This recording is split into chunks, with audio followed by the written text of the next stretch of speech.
Greetings from Las Vegas and welcome to the EOG Sports Hour. John Kelly with you on a Monday night. Glad to be representing EOG. The three letters stand for Ion Gaming. EOG.com is a website dedicated to the hearts and minds of sports bettors everywhere. King Revolver serves as the head moderator there. Boat, and Trip are the contest coordinators.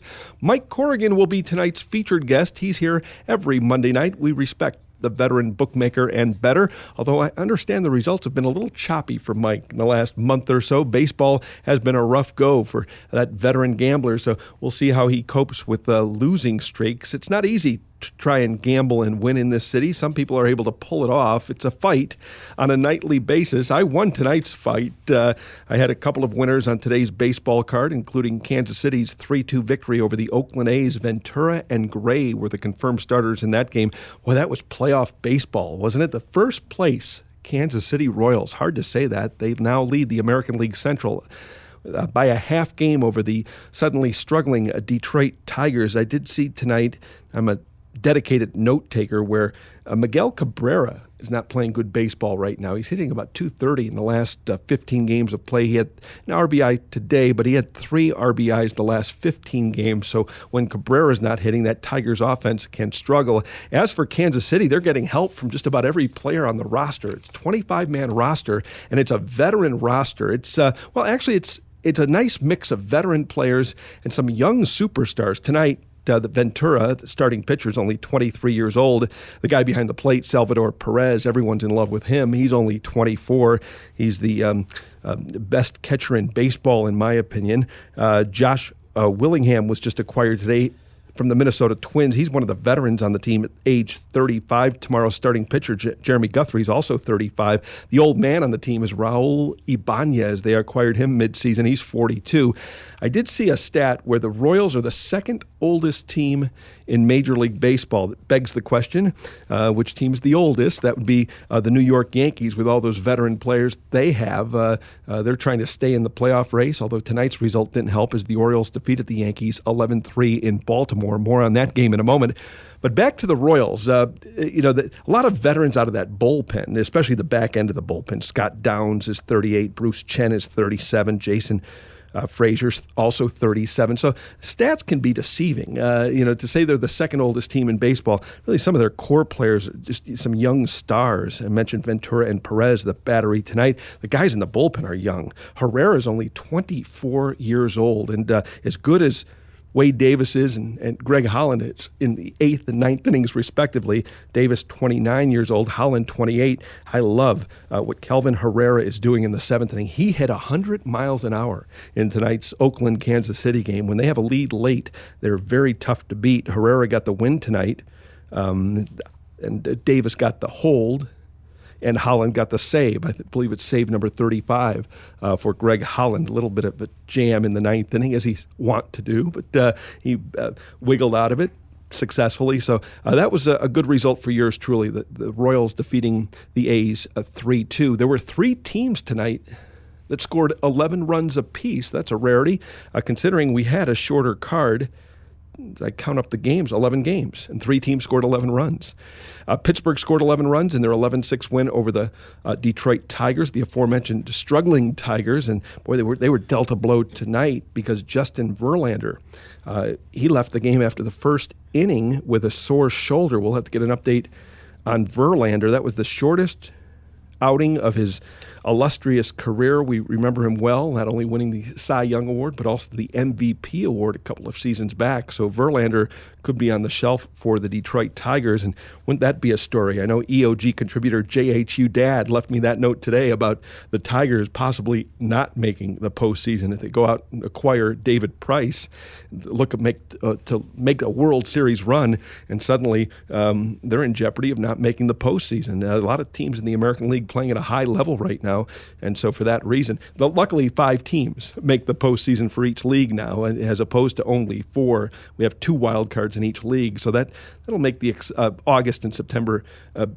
baseball schedule exciting as we get to the home stretch here. But tough blow for Detroit today, losing Justin Verlander. Again, we'll get an update probably tomorrow on the extent of his sore shoulder.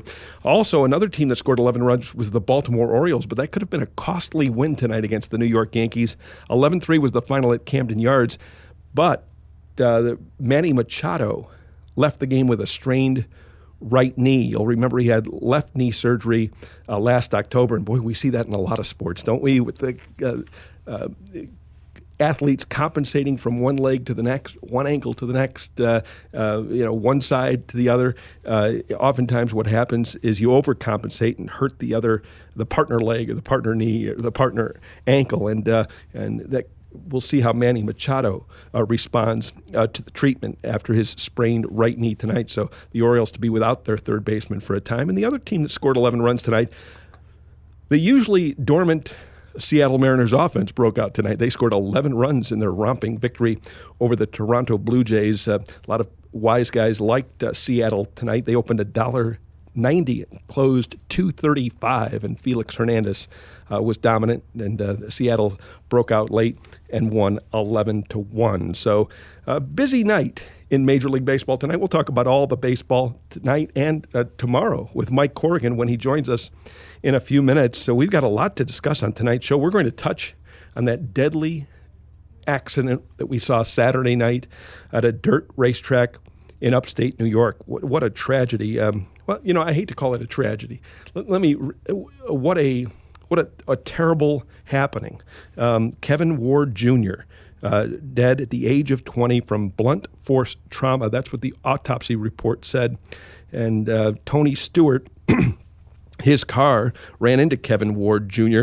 Only Tony Stewart, in his heart of hearts, knows the real story. We can only speculate at this point, but there was some good reporting at Ion Gaming Saturday night. I want to thank EOG contributor Milwaukee Mike. He did a nice job alerting our community of what was taking place. Then others filled in the cracks. Yisman was there along with Chucky G.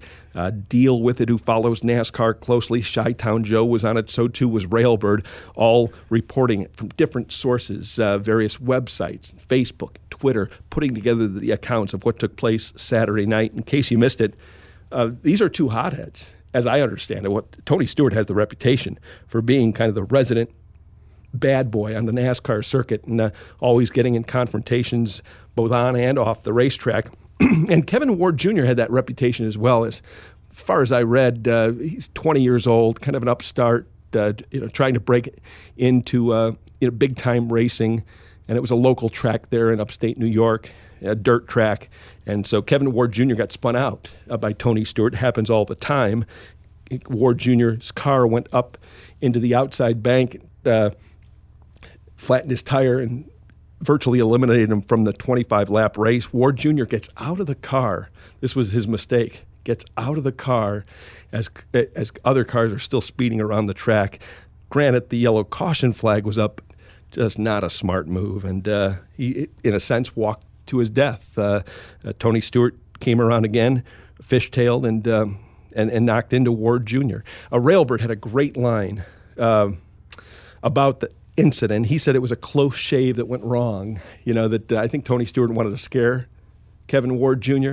and kind of teach him a lesson, but crossed the line, went too far. Accidents happen in that respect. And again, Tony Stewart knows what happens, or what happened, I should say, but I'm not sure anybody else will find out the full truth to the incident. Tony Stewart likely not to be prosecuted criminally, but you can be sure there will be a wrongful death lawsuit. Tony Stewart, as I understand it, worth about $100 million. And the family of Kevin Ward Jr., if they get the right representation, they should have a few million coming their way at the very least. And Tony Stewart will probably be glad to pay it, especially if he can do it out of court. And with the lawyers, maybe there's those clauses they have in terms of privacy issues, not to release details of the out-of-court settlement. So I can very easily see Tony Stewart agreeing to pay the family of Kevin Ward Jr. an undisclosed amount and move on with his life. But and a tragedy is a little strong for this reason. These two guys are hotheads. That's what I don't like about the entire incident, that had cooler heads prevailed, none of this would have taken place. And from a gambling standpoint, we'll tie it into gambling because this show's all about sports betting, you either show panic or you show poise.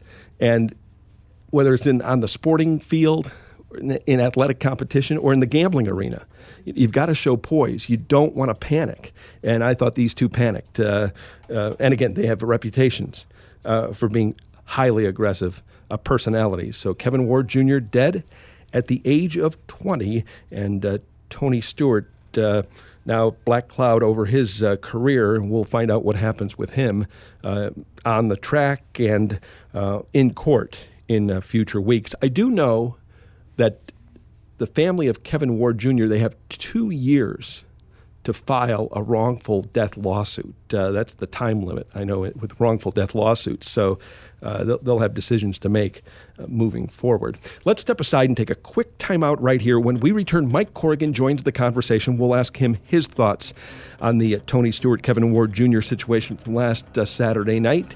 And I'll try to find a better word than tragedy, too. When small children are involved, I like to use the word tragedy.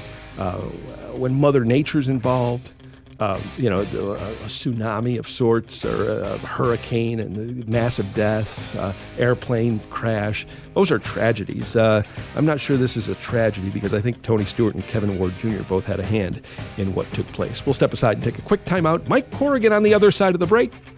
You're listening to the EOG Sports Hour.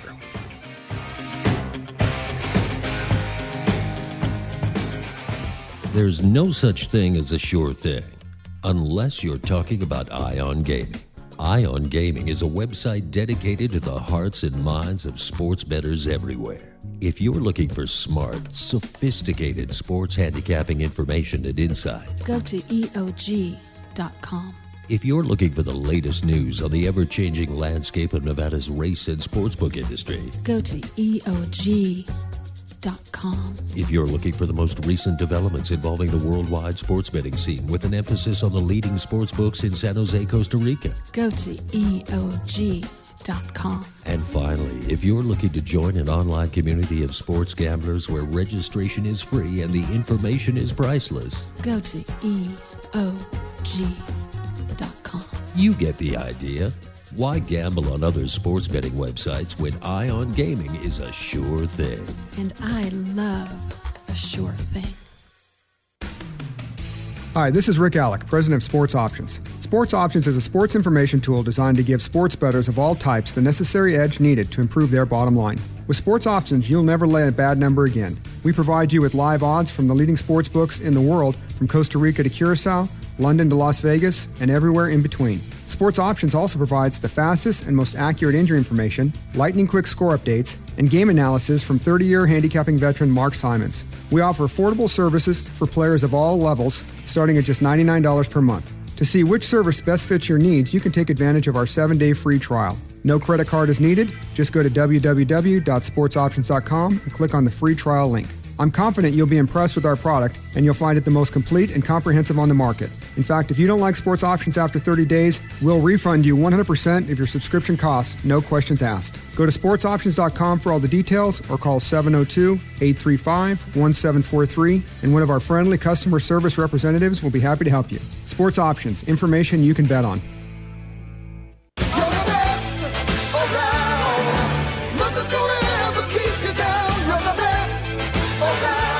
And we are back. The EOG Sports Hour. John Kelly with you on a Monday night. Glad to be joined by veteran bookmaker and bettor Mike Corrigan. Mike, good evening and welcome back to the show. Good evening to you, JK. Happy Monday to you. Welcome back from Chicago. And I have, tragedy probably is a little strong a word about the racing car incident. I'd say an unfortunate incident, it isn't strong enough either. Mm-hmm. Going the other way. I was trying to think of something to replace your words. It's somewhere in between. It's just, like you said, they're two hotheads, and one's 20 years old. I don't know how old Stewart is. Stewart is 43. He's way up there then, and I didn't realize he had that kind of money either. Yeah, loaded with the NASCAR teams. He owns a NASCAR team. He's been 3-time NASCAR champion and so many sponsors, too. And I would think in the end, Stewart will walk away from this. Some say, he'll be burdened with it for the rest of his life. I'm not so sure. A guy like Tony Stewart, who's worth $100 million, something tells me, some cold-hearted people, get away with this and don't think twice about it. Sure, and I don't know. I'm not a NASCAR guy. I know something about it. We booked enough NASCAR races to have some knowledge of it, but I don't know if there's a certain age. Maybe you know, John. Is there a certain age in NASCAR where they kind of like think about retiring? It's a good question. They start so young that there should be, a burnout factor for a lot of these drivers. But no, I think guys go a long time though. Now I'm thinking with other sports too. The longevity of these athletes, it's amazing what takes place. These guys last a lot longer than they once did. But well, it probably takes a lot less. I mean, not that it doesn't take a lot of skill to drive a racing car at 150, 200 miles an hour, or whatever it is. But you are sitting in a seat and steering the car. Like you're just going a little quicker than you do on the city streets, I hope. And I don't know if it takes as much out of you, say, as a football or basketball or even baseball, for that matter. Yeah, it's more mental, I think, Mike, than physical. That would be my guess. It's not so much. Sure. Although there is, I'm sure, a physical toll too. But I think the mental acuity would be important. You want a young mind to make quick decisions and all. But one thing's for sure with these race car drivers, Mike, they start at a young age. I know Kevin Ward Jr., he was 20. He started at age 4. Tony Stewart started at age 7. And I think the ironic twist to the story is the fact that they had similar temperaments. That Stewart was teaching Ward a lesson. EOG contributor Chi-Town Joe hit the winning note when he wrote, Stewart wanted to put a scare into the young man, an attempt to show who was in charge of this podunk track, and then he killed him.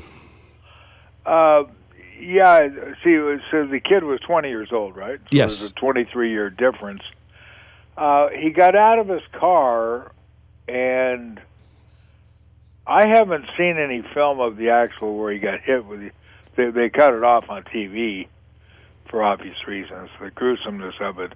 But I know a couple of guys saw the uncut versions of it, and it is an awful, awful sight. Eyewitness reports say Ward was thrown 50 feet in the air following the collision of the car and man. And these people are sitting in the stands there, in the racing arena, and they're seeing this, and of course it's shown, it's being filmed, and they'll be. I haven't seen it on regular television. My friend Duck Corrigan, a former sports writer. He told me that he saw it this afternoon that one of the oddball LA stations showed it. And I don't think they showed the 50 feet through and all that. They just showed the contact and whatever. But it had to be just an awful, awful sight. And it's just a crying shame that a 20-year-old kid's dead. And you're right about the temperament. You'd think the other guy would be a little more mature at 43. The 20-year-old, you almost expect him to be a screw-up. But it's just terrible. And NASCAR it's a dangerous sport, and they do have crashes. They have a lot of safety precautions and all. But even then, every year, there's somebody's always getting killed. It's sure an expensive sport to get involved with if you're investing in it. I know some people have done that. They went very broke. There's a ton of money in it because the following is just massive around the country. I believe it's the most watched event there is, isn't it? The big races can draw huge television ratings. Stewart, Mike, as I understand it, last year he pulled a stunt similar to the late Kevin Ward Jr. He went out on the track, threw a helmet at one of the competitors in NASCAR. So there's precedent for what Kevin Ward Jr. did. But I doubt we'll be seeing many race car drivers do what Kevin Ward Jr. did on Saturday night. Whether they're going to ban that behavior or the drivers will toe the line on their own, either way, I mean, it's got to stop. The aggressiveness is interesting, Mike, because it's a plus and a minus for NASCAR. You know, it's a plus because I think it sells to the crowd. You know, the crowd really gets into the fact that drivers might confront one another and there might be words exchanged or sometimes even punches exchanged. So that type of aggressiveness, I think NASCAR promotes, or certainly they don't stop it. They like the feuds, I think, off the track. You're right. It's a form of entertainment and so forth, but you know, they got 150,000 people in these places, or at least I'm thinking about they fill up the speedway out here in Las Vegas with a ton of people, and it seems to be a very solvent sport on the money end of it. But the danger is still there, and I'm not sure. I'm not sure, not knowing that much about it, what they can do about it, besides obviously the common sense thing is the kid walking across the track. Well, the last time we saw this, it was the Intimidator. I'm not no NASCAR buff, but Dale Earnhardt, remember when he passed that unfortunate accident where he rammed into the wall? It was a one-car accident virtually, and he passed, and they did have plenty of safety measures in the aftermath of that deadly accident. So, you know, this kind of reminds me of the jockeys and horses, because every race is a possibility of a crippling injury, possible death, definitely paralysis. And many jockeys have been hurt over the years because it's such a dangerous sport. And it kind of reminds me a little different level, but the bottom line is there's huge danger there. And when you ride a thoroughbred or a quarter, or it doesn't matter what horse it is, they're all big. And to try and control that animal is very, very difficult.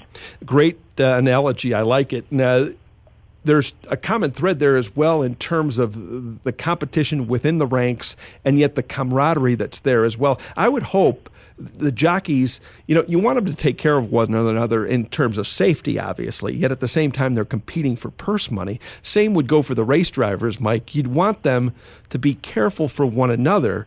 But at the same time, it's so competitive. You know, you're trying so hard to get ahead that you know, sometimes there's collateral damage. So it's a fine line that I think both the jockeys and the drivers walk. Yeah, there is, and it's just my dad was in the horse race business, so I used to ride horses when I was a little about 100 pounds lighter, and I'd work the horses in the morning for my dad, and you know, and it's a very dangerous profession, and even exercise riders in the morning, they got to be careful. There's a lot of horses on the racetrack training. They'll run into each other sometimes.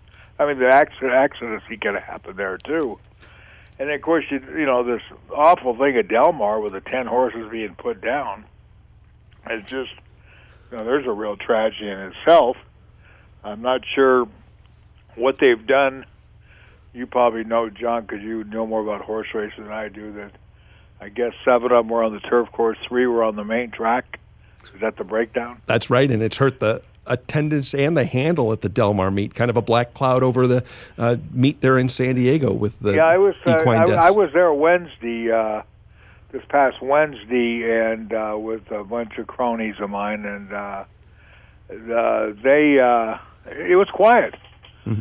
You know, of course, I was fortunate to be up in the turf club area, which is private anyway, and it was quiet anyway, other than opening day.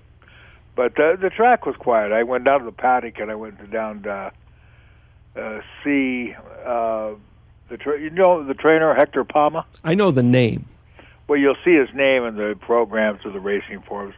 Hector Palma was a hot walker back in '75, Now, I'm sorry to bring all these years go back, but that's when my dad passed away, and he was a hot walker at the track at the time. He wasn't a trainer, and here it is now, 2014, and he's still around. And I went down the saddle and paddock and reintroduced myself. I had to show him a driver's license because it had been that many years that I have a strange spelling of a name.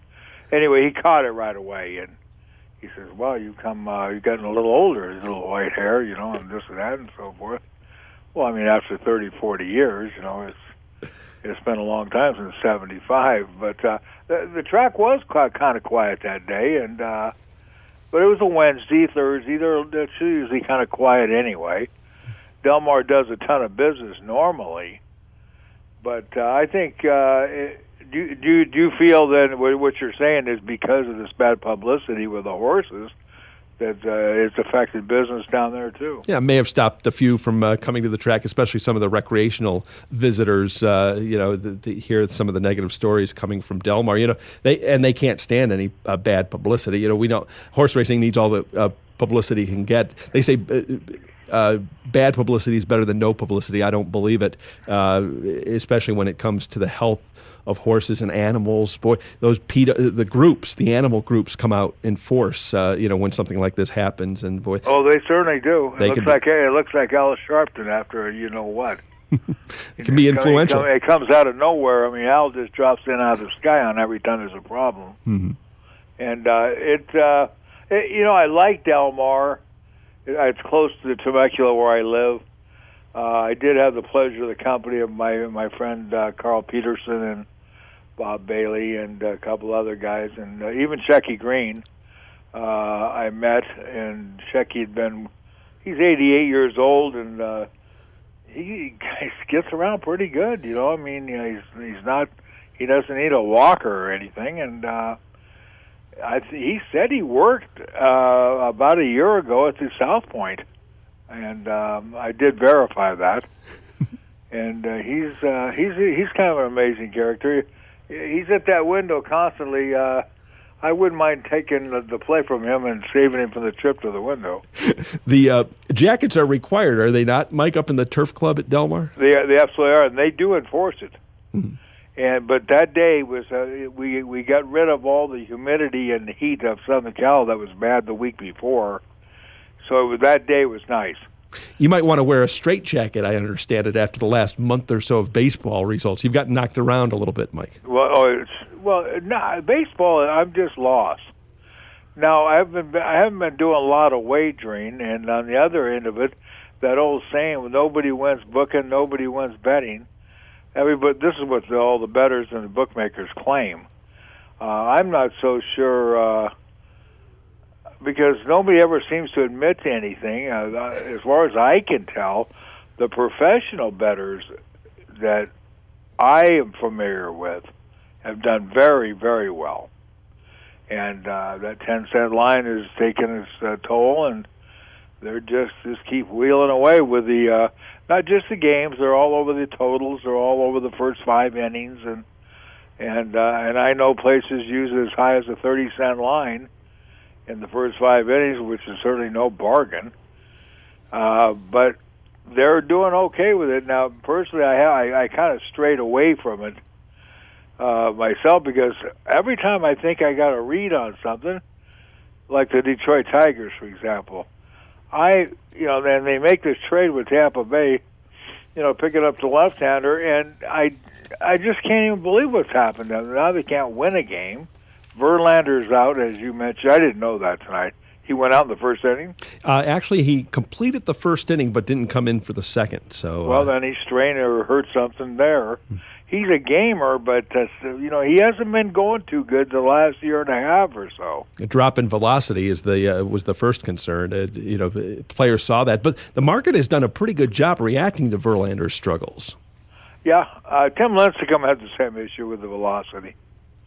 It dropped off from like 95 or 6 down to around 90, 91, something like that. But he always had a changeup where he could jerk you around with that changeup, and and he can still pitch, but this obviously isn't anywhere near what he once was. And Verlander, the same thing. Verlander might have a social issue with the young lady he's dating. Kate Upton, right. And Pittsburgh banged out 11 runs. That was a good production from them, considering Andrew McCutchen is not available to them. He went on the 15-day DL today, retroactive to August 4th, so you can mark it in your book, Tuesday, August 19th, the McCutchen expected to return. And, boy, he's really the straw that stirs the drink there in Pittsburgh, isn't he, Mike? Yeah, absolutely is. And Pittsburgh's been playing well. These standings are an absolute mess in that Central Division. The Dodgers look very solid in the West. Even though they're not playing particularly well, they still got about a 4.5 game lead, I think. The Giants have really gone upside down totally. Mm-hmm. So the Dodgers look very good there. Now, the problem with the Dodgers is they lose their fourth starter. But they pick up, the kid that won tonight, Correa, is that his name? He made his Dodger debut tonight, Kevin Correa. I mean, he's been around the big leagues. So, I mean, he's not a kid, he's not a rookie. But he pitched a hell of a game, and it's tough to win in Atlanta. And with the Beckett being out of there, Dan Herron, I don't think as much. I didn't. In fact, I made the statement that he wouldn't even be seen in the playoffs as a starter, and I'm still. I don't think he still will be. That's how bad. I think he is our fifth guy, and you don't need five guys in the playoffs. And one note about Herron, Mike, for tomorrow's action, they pushed his start back a day to give him a little extra rest. So you might want to be careful with Dan Herron tomorrow. But does the fourth or fifth starter really mean anything to the Dodgers, even in the regular season? When you send Kershaw, Greinke, and Ryu to the hill 3 consecutive days, I mean, that's unbelievable what they've got. They're just stacked. Well, that's already been proven out. They've gone in and swept Frisco. I think they swept with a couple other teams with that exact rotation. Mm-hmm. They go in there, and all three are set up and ready to go, and all three, usually it win at least 2 out of the 3. Greinke's still not a good road pitcher. Mm-hmm. He's a problem on the road. He's always been a problem on the road, no matter if it was in Kansas City, Milwaukee, or anywhere else. He's got trouble on the road. Mm-hmm. A solid starter. And John, don't you in the playoffs? 2 things I want to mention to you. In the baseball playoffs, with the days off and this and that. But these pitchers are used to 4 and 5 days rest now. This isn't spawn and sane and pray for rain. This is where they're used to a lot of rest. Do you feel with a 3-man rotation you can do a 4 out of 7 with a normal days off? I think it's case by case. I think a power guy like Price, Scherzer, Kershaw, I think they can wheel back. I think some of the other guys, I think it's case by case, Mike. That's my impression of guys wheeling back on short rest. And I wouldn't recommend it with any of these pitchers because, as you said, now they're accustomed, to the 4 or 5 days off. Well, the guy from Japan, Tanaka, was like every 6 days when he was in Japan. Mm. But he seemed to adjust, rather quickly until he got hurt, and unfortunately for the Yankees. I'll tell you the other thing I wanted to mention about the baseball playoffs. I don't know if you guys have ever touched on this, especially Palmtree, since he's the guru of the baseball of this show here. I don't like the sudden death playoff game after 162 games. Just whether you're the visitor or the home team, to play that long and have to play one game, I feel that it should be 2 out of 3, like the NBA did a long time ago. Mm-hmm. The NBA actually did 2 out of 3. I don't know if anybody remembers that. Mm-hmm. But I don't know how you feel about that. I just think one game, it's just too critical. Seems totally unfair after 162. And what can happen to Mike, and we've seen this in the past, is you can get a game 163 before the wild card shootout. Yes, you can. And starting to look at the standings around Major League Baseball now, we might have some messes here. Mm-hmm. I mean, it really, and you could end up with all the teams in the American League West making the playoffs. I mean, when I say all, that means Seattle, the Angels, and the Oakland A's. Baseball likes it, though. They'll like this idea. That's why they went to a fifth playoff team for late September excitement. Remember, teams were resting players and resting pitchers in late September, and I don't think baseball cared for that. That's why I think we have this fifth wild card or fifth playoff team, second wild card. Wasn't it a couple of years ago they had the most exciting night in baseball history? That's right. I remember. Was it 2 years ago? Maybe three. I don't know. Yeah. I've had a blackout year, so.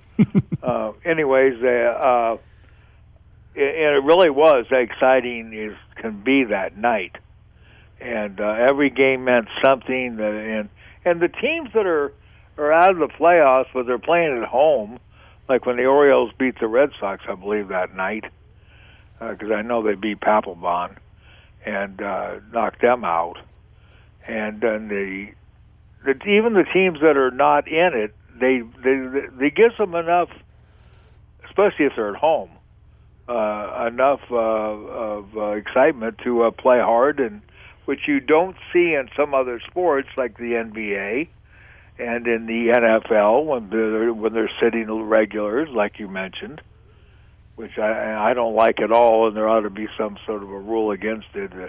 They call it the integrity of the game, and I guess that is the right word for it. Mm-hmm. And we've got some good stories, too, some good storylines, Mike. Usually downtrodden franchises like the Pittsburgh Pirates, although they had a good year last year and got knocked out of the postseason early. But the Pirates and the Royals are two great stories this year. I usually root for the underdogs. Typically, I don't have much rooting interest as a fan, but teams like the Pirates and Royals are easy to rally around because of their typical disadvantages against the major market teams. And sure. The Kansas City Royals, they're as hot as can be. They've won 8 straight, 11 of 12, 16 of 19. Last Tuesday on the program, Computer Bob, he'll be on tomorrow night's show, by the way. He gave us a heads up on the Kansas City Royals team. Well, they're 55-1 after leading after 7. I saw that somewhere tonight. Wow.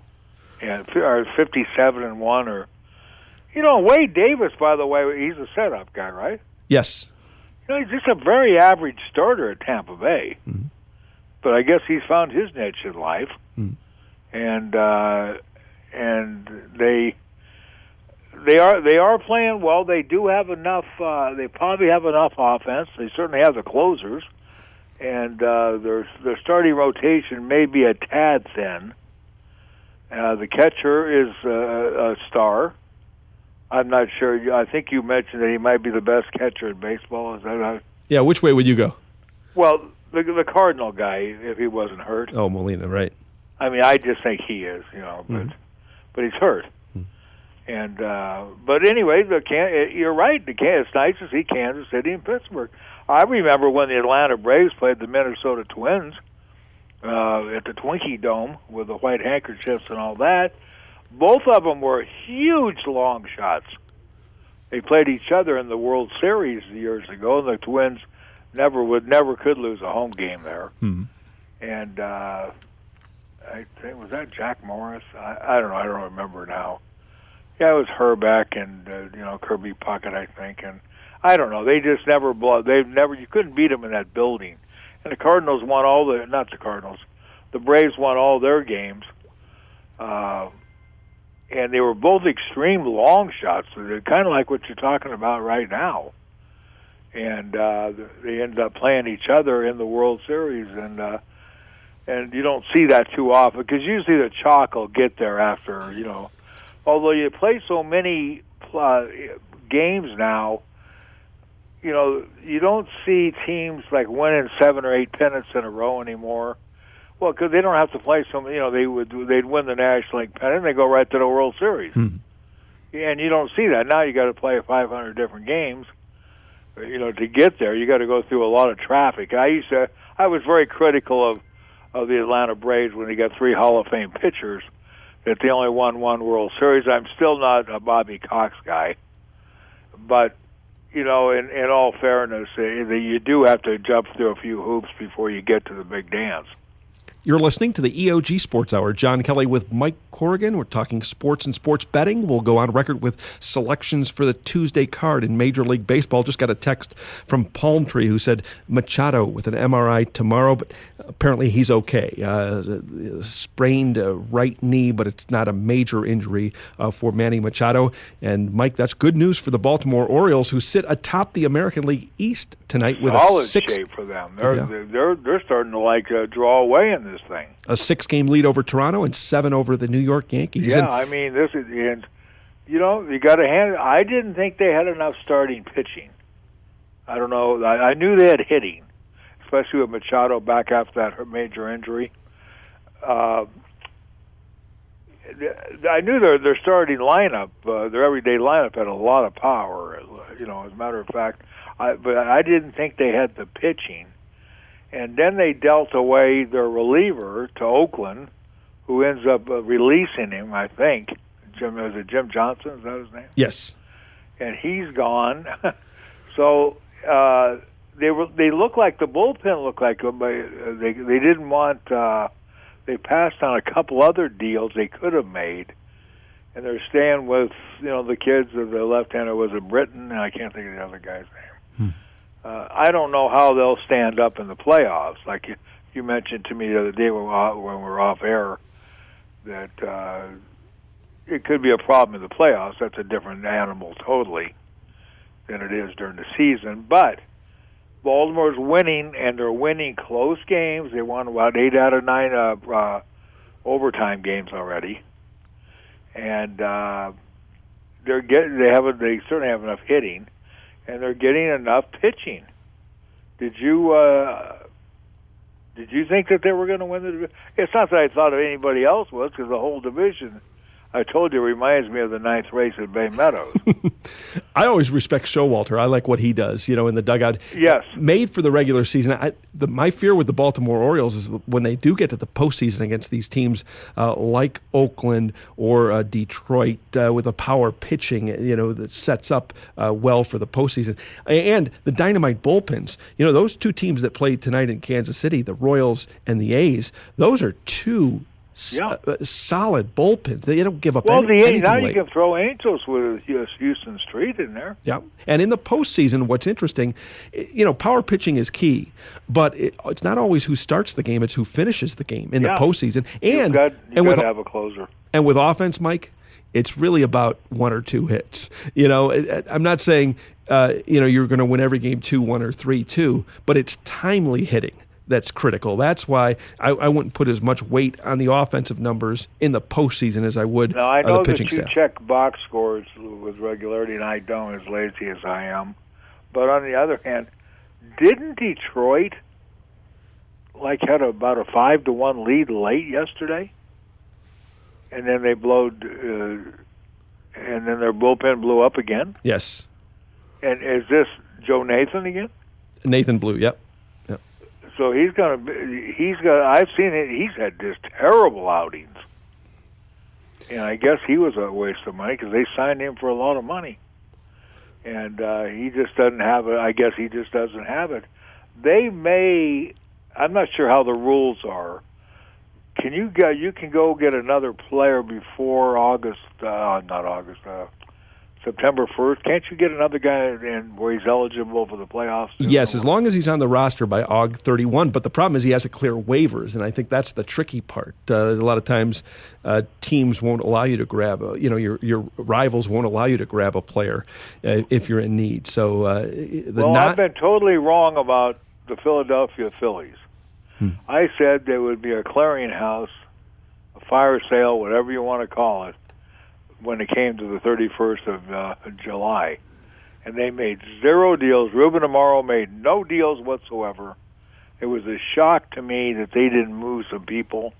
They have huge payroll there. Yet I think there's definitely going to. I think Detroit's going to be interested in Jonathan Papelbon, and they have the money to pull that off. So because they got to be getting totally disgusted with Joe Nathan. And Papelbon's having a better year than he's getting credit for if you look at his numbers. And the owner of the Tigers, he wants one last run, as I understand it. Mike Ilitch, I believe, is 85 now, and he wants this year to be the Tigers' year. That's why they acquired Price. Yeah, and boy, it would look like a great move, and still could, and still probably will be. It certainly wasn't Price's fault yesterday, was it? I mean, well, I don't know what the score was when he left the game. That's why I was a little hazy about it. I saw 5-1 with him leading. I said that game's over. But forgetting about the bullpen, of course, and we know what happened there. And Detroit needs to do something. You know, they don't have the first baseman. He went to Texas. The shortstop Iglesias they got from the Red Sox. He hadn't been able to play the whole year.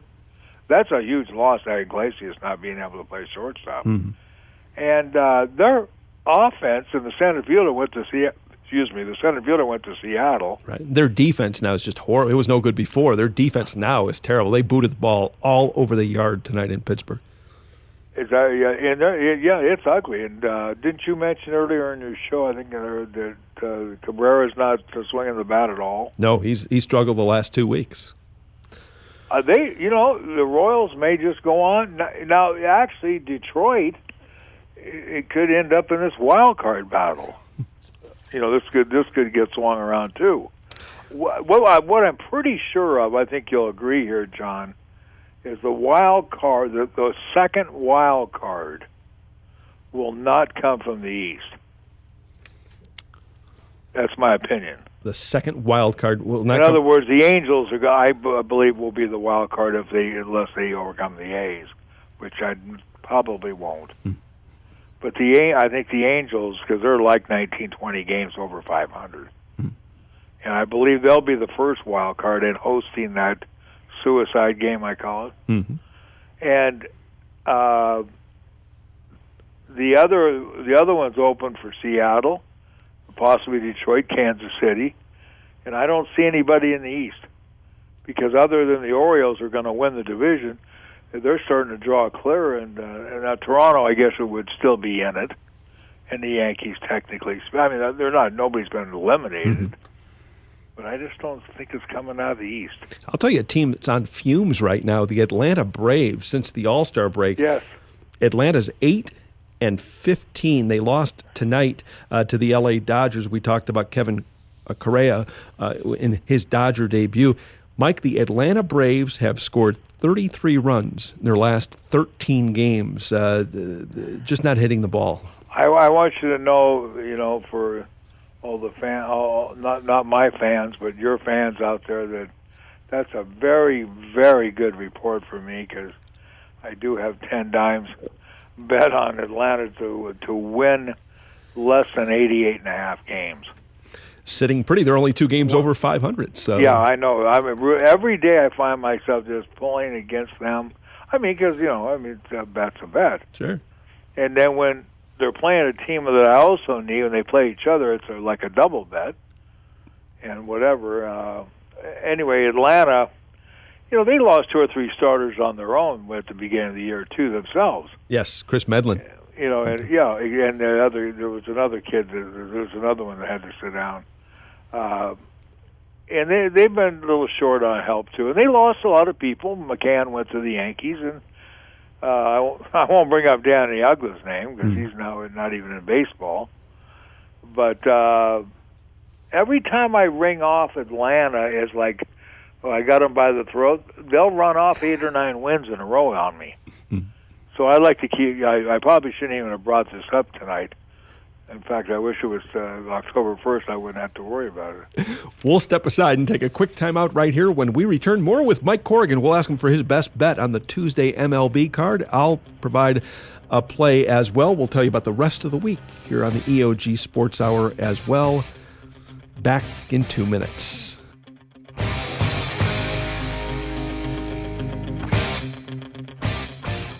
There's no such thing as a sure thing, unless you're talking about Ion Gaming. Ion Gaming is a website dedicated to the hearts and minds of sports bettors everywhere. If you're looking for smart, sophisticated sports handicapping information and insight, Go to EOG.com. if you're looking for the latest news on the ever-changing landscape of Nevada's race and sportsbook industry, Go to EOG.com. if you're looking for the most recent developments involving the worldwide sports betting scene with an emphasis on the leading sportsbooks in San Jose, Costa Rica, Go to EOG.com. and finally, if you're looking to join an online community of sports gamblers where registration is free and the information is priceless, Go to EOG.com. you get the idea. Why gamble on other sports betting websites when Ion Gaming is a sure thing? And I love a sure thing. Hi, this is Rick Alec, president of Sports Options. Sports Options is a sports information tool designed to give sports bettors of all types the necessary edge needed to improve their bottom line. With Sports Options, you'll never lay a bad number again. We provide you with live odds from the leading sports books in the world, from Costa Rica to Curacao, London to Las Vegas, and everywhere in between. Sports Options also provides the fastest and most accurate injury information, lightning-quick score updates, and game analysis from 30-year handicapping veteran Mark Simons. We offer affordable services for players of all levels, starting at just $99 per month. To see which service best fits your needs, you can take advantage of our 7-day free trial. No credit card is needed. Just go to www.sportsoptions.com and click on the free trial link. I'm confident you'll be impressed with our product, and you'll find it the most complete and comprehensive on the market. In fact, if you don't like Sports Options after 30 days, we'll refund you 100% of your subscription costs, no questions asked. Go to sportsoptions.com for all the details, or call 702-835-1743, and one of our friendly customer service representatives will be happy to help you. Sports Options, information you can bet on.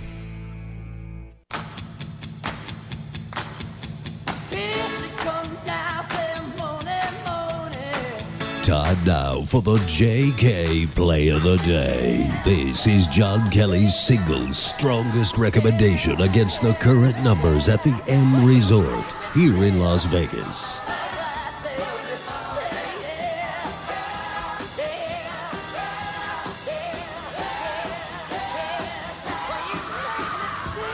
Go to Wrigley Field tomorrow night. Betting number 908, the Chicago Cubs plus $1.05 over the Milwaukee Brewers. Now, I know the Brewers own the Cubs since 2011. Milwaukee's defeated Chicago 42 times against only 20 losses. But this Kyle Hendricks is a future star. I've been following him since his major league debut back in early July when he lost at Cincinnati, allowed 4 runs in 6 innings pitched. 3 of the 4 runs came in the first inning. I think it was a game of it was about being a little jittery in the first inning. He's settled down since. He's been outstanding, allowing just 6 runs over his next 29 innings of work.